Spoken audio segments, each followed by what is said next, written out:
Sir வந்து விக்ரம் சாரும், SJ சாரும், சுராஜும் அண்டு வெங்கட், அந்த அவர் பாலாஜி ஆக்சுவலி அந்த வெங்கட் கேரக்டர் பண்ணாங்க இல்லையா? ஆமாம். அவங்க எல்லாருமே வந்து கூட நடித்த மற்ற கோ ஆர்டிஸ்ட் அவங்களும் சளைக்காமல் வந்து வேலை பார்த்தாங்க.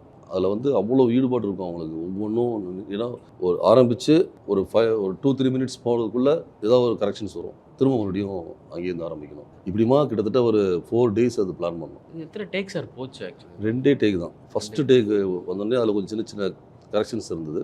டைரக்டர் ரொம்ப அப்செட் ஆனார். அப்புறம் எல்லாரும் நாங்கள் எல்லாம் பேசி அதெல்லாம் பண்ண முடியும், வாங்க திரும்ப பண்ணலாம் அப்படின்னு சொல்லிட்டு. ஏன்னா டைம் ரொம்ப ஷார்ட்டாக இருக்குது. எர்லி மார்னிங் 5:15 தான் அந்த ஷார்ட்டு முடியுது. அதுக்கடுத்து எங்களுக்கு டைமே கிடையாது. நாங்கள் ஒரு ஷார்ட்டை முடித்து அடுத்த ஷார்ட்டுக்கு திரும்ப ரெடி ஆகிறதுக்கு 3 hours to 4 hours ஆகும். ஏன்னா எல்லாத்தையும் திரும்ப ரீப்ளேஸ் பண்ணணும், அவங்க எல்லாத்தையும் அசம்பிள் பண்ணணும், நம்ம போய் திரும்ப மறுபடியும் லைட் செட்டப் எல்லாத்தையும் செக் பண்ணணும். அதனால் வந்து ஒரு 3 to 4 hours ஆகும் திரும்ப நாங்கள் ரெடி ஆகிறதுக்கு. பாம் பிளாஸ்ட் பண்ணுறது, கெனான் பிளாஸ்ட் பண்ணுறவங்க அவங்க ரெடி ஆகணும், மாஸ்டர் சைடில் ரெடி ஆகணும், ஆர்ட் டிபார்ட்மெண்ட் சைடில் ரெடி ஆகணும். அசிஸ்டன்ட் டைரக்டர்ஸ்லாம் வந்து உள்ளே அவ்வளோ ஒர்க் பண்ணாங்க.